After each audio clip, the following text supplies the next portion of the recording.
가려 뽑은 기별 2권 130에서 133페이지. 하나님께서는 겉보다도 속을 보심.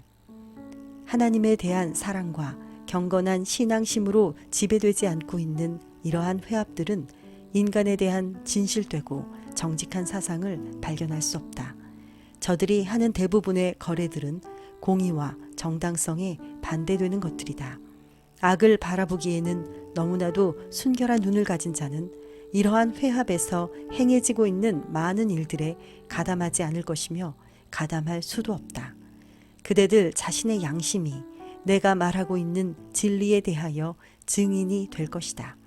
하나님께서 인간에게 부여해 주신 재능과 기술과 창의력 등이 이러한 회합에서는 너무나도 자주 잔인성과 부정과 동료들에게 사기 수단을 행하는 이기심의 도구들로 악용되고 있다. 물론 이러한 조직에 속해 있는 회원들은 여기에서 말한 이런 모든 것들을 부인할 것이다. 그러나 하나님께서는 경쾌하고 매력적인 외관보다도 은밀한 밑바닥을 보시며 근본적인 동기와 그 조직의 실제적인 활동을 보신다. 저들 중 어떤 자들은 저희 조직의 기본 사상으로서 하나님의 말씀을 내세운다고 주장하면서도 저들은 의의 원칙에서 멀리 떠나고 있다.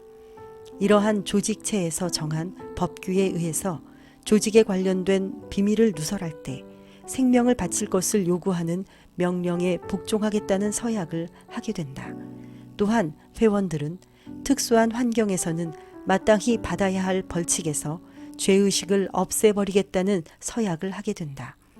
저들의 법규에 반대되는 활동을 한 자들에게 대하여는 하나님의 율법에 전혀 반대되는 방침을 따르도록 명령을 받게 된다. 우리들의 능력이 되시고 의가 되시며 성화의 힘이 되시는 주님을 저버림이 없이는 우리들은 진리에서 벗어날 수 없으며 바른 원칙에서 떠날 수 없다. 우리들은 사람들과의 교제 생활이나 협동 생활에 있어서 진리와 정의에서 우리들을 벗어나게 하는 것은 어떤 경우에서든지 우리들에게 유익을 줄 수 없고 하나님을 크게 욕되게 한다는 신앙적인 확신에 깊은 뿌리를 박아야 한다. 어떤 종류의 사기 행위나 죄를 묵인하는 행동은 하나님께 가증한 것이다.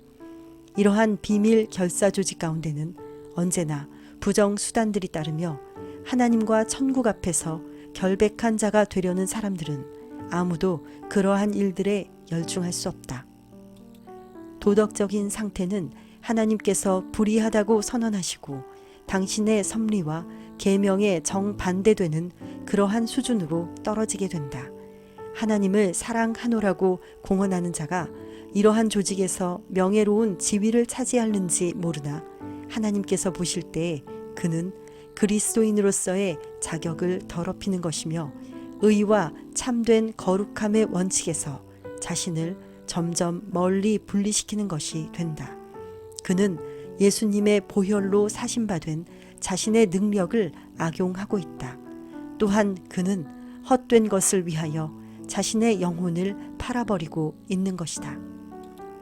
하나님께서는 당신의 의로운 심판에 대한 계시 가운데서 이러한 모든 단체들을 피하실 것이며 심판이 베풀어지고 책들이 펴놓이게 될 때에 이런 무리 전체의 비그리스도적 본질이 드러나고야 말 것이다. 이런 비밀 결사의 조직에 가담하기로 선택한 자들은 힌두 종교의 신들처럼 영혼을 축복하거나 구원할 아무런 능력이 없고 감각이 없는 우상들에게 경의를 표하고 있다. 인간적인 견해로 볼 때 이러한 조직체들은 커다란 축복처럼 보이는 어떤 유의점을 제공한다. 그러나 주님의 측정으로 판단해 보실 때에 외견상의 유익점들이 보이는 뒷면에는 항상 사단의 작용들이 은폐되어 있는 것이다.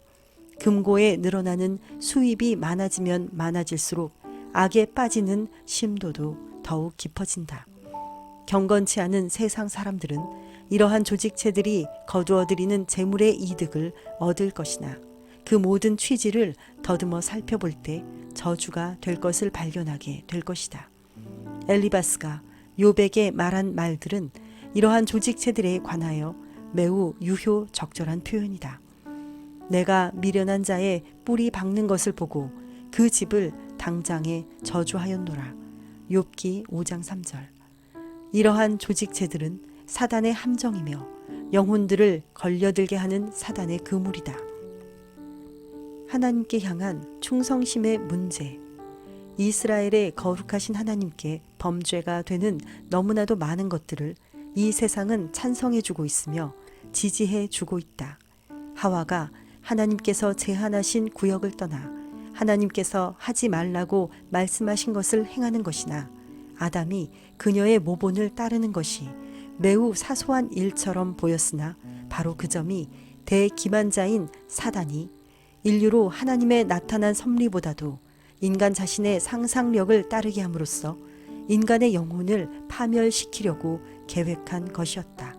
그러므로 이러한 조직체들을 통하여 사단의 기만적인 세력권 내로 인간을 이끌어들이기 위한 원칙들은 안전한 길에서 떠나 하나님께 배역하게 하며 당신의 거룩한 의의 원칙을 무시하게 한다. 시험에 들지 않게 깨어 있어 기도하라. 마가복음 14장 38절의 말씀은 우리 구세주께서 자주 반복하여 주신 명령의 말씀이다. 깨어 있어 부지런히 살피고 조심하여야 한다. 그렇게 하지 않는다면 사단은 그리스도께서 당신의 흘리신 피로 속전을 지불하신 그 영혼들을 함정에 빠뜨리는데 성공할 것이다. 하나님께서는 당신의 자녀들이 될 그대들이 거룩하신 눈으로 감시를 받는 것처럼 행동하고 거룩한 의의 표준을 채택하기를 명하신다. 하나님의 공의와 진리는 모든 영혼 안에 확립되어야 할 원칙들이다. 하나님께 향하여 자신의 성실성을 보존하는 자는 인간에게 대하여 정직할 것이다. 누구든지 하나님을 참으로 사랑하는 자는 금, 은, 명예 혹은 어떤 세속적인 유익의 뇌물 앞에서도 자신의 영혼을 유혹에 노출시키지 않을 것이다. 사람이 만일 온 천하를 얻고도 제 목숨을 잃으면 무엇이 유익하리요?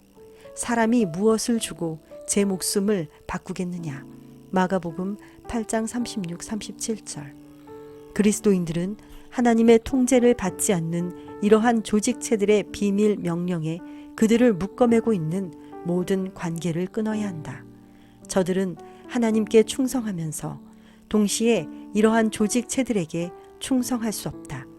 이런 모든 조직체에서 관계를 끊지 않는 한 그대들은 저들과 더욱 밀접하게 동화하게 되며 그 결과로 저들과 더욱 완전히 연합하게 될 것이며 마침내 그대들은 하나님을 사랑하고 두려워하는 자들과의 관계에서 끊어지게 될 것이다.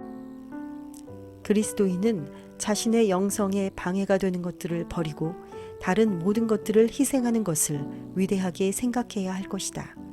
영혼의 중대한 관심사를 위태롭게 하는 이보다 돈과 재산과 생명 그 자체까지라도 잃어버리는 편이 더욱 낫다.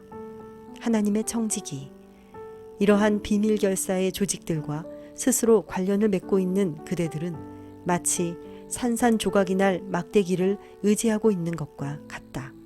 그대들은 이스라엘의 여호와 하나님을 신뢰하지 않으며 당신의 뜻을 알고 당신의 섭리를 따르기 위하여 열심히 탐구하지 않는다. 그대들이 이러한 조직체에 돈을 투자할 때 그대들은 장래를 위한 준비를 바라는 마음에서 투자하고 있는 것이다. 그대들은 이런 일들을 위하여는 시간과 생각과 노력과 돈을 바치면서도 그리스도의 사업은 등한시하여 왔다. 이러한 조직에 바친 모든 돈은 마치 바닷속에 깊숙이 빠져버린 것처럼 하나님의 사업을 완전히 외면해버렸다. 이 재산을 그대에게 맡긴 것이 그대의 동료 인간들을 구원하는 당신의 사업에 쓰이도록 하기 위한 것이 아니었는가? 하나님을 영화롭게 하고 인간을 복되게 하는 일에 투자하지 않으므로 인해서 그대들은 주님께서 맡기신 주머니를 땅속에 파묻은 악한 종의 죄를 반복하고 있는 것이다. 주님께서는 충성되지 못한 종에게 큰 자본을 맡기지 아니하시고 한 주머니만을 맡기셨다. 하나님의 사업을 위하여 투자하지 않고 한 주머니를 땅속에 묻어둔 그 종은 자기 주인을 굳은 사람이라 심지 않은 데서 거두고 해치지 않은 데서 모으는 인색한 주인이라고 불평하였다. 그 종은 이기심을 나타냈으며 마치 하나님을 그에게 아무것도 요구할 권리가 없는 분처럼 불평한 것으로 보아 그는 하나님을 몰랐으며 하나님께서 보내신 예수 그리스도를 알지 못한 사실을 드러냈다. 그가 소유했던 모든 것은 본래 주님 자신의 소유물로서 하나님을 위하여 사용하도록 그에게 맡기셨을 뿐이었다. 그가 두려워하여 나가서 당신의 달란트를 감추어 두었었나이다. 마태복음 25장 25절 이라고 말하였을 때 그는 자기가 받은 주머니가 하나님께로부터 받은 것임을 인정하였다. 그때의 주님께서는 무엇이라고 대답하셨는가? 악하고 게으른 종아, 나는 심지 않은 데서 거두고 해치지 않은 데서 모으는 줄로 내가 알았느냐? 라고 반문하셨다. 여기서 주님께서 종이 한 말을 반복하신 것은 그 말의 진실성을 인정하는 것이 아니오 그 종이 자기의 책임으로 이행했어야 할 것을 보여주는 말씀이었다. 주님께서는 실질적으로 그대가 내가 맡긴 자본을 가지고 장사함으로 이 지상에 나의 영광을 증진시키는 일에 노력하지 않았다. 그러면 내가 마땅히 내 돈을 취리하는 자들에게나 두었다가 나로 돌아와서 내 본전과 별리를 받게 할 것이니라 하고 그에게서 그 한 달란트를 빼앗아 10달란트를 가진 자에게 주어라. 무릇 있는 자는 받아 풍족하게 되고 없는 자는 그 있는 것까지 빼앗기리라. 이 무익한 종을 바깥 어두운 데로 내어 쫓으라. 거기서 슬피 울며 이를 갈미 있으리라고 말씀하신 것이었다. 마태복음 25장 27에서 30절. 진리의 빛을 받은 모든 영혼에게 이 교훈을 가르쳐 주어야 한다. 우리들은 하나님께서 우리들이 세상에 있는 동안 내세를 위한 우리들의 자격을 확정하시기 위하여 시련을 주신다는 것을 잊지 말 것이다. 이기심의 불결한 오점으로 더럽혀진 품성을 가진 자는 아무도 천국에 들어갈 수 없다. 그러므로 하나님께서는 이 세상에서 우리들에게 일시적인 재물을 맡기심으로 우리들을 시험하시고 우리들이 이 재물을 어떻게 사용하시는지 보시고 영원한 보화를 우리들에게 맡길 수 있는지 없는지를 알아보신다. 오직 그리스도의 자아 희생적인 생애가 우리들의 생애 가운데 반영될 때 우리들은 하늘과 조화를 이룰 수 있고 그곳에 들어갈 자격을 얻게 된다. 하늘에 계신 하나님 아버지, 우리가 두 주인을 섬기지 않고 오직 주만 섬기겠습니다. 우리의 본성은 연약하오니 우리와 함께하여 주시옵소서. 예수님의 이름으로 기도드립니다. 아멘.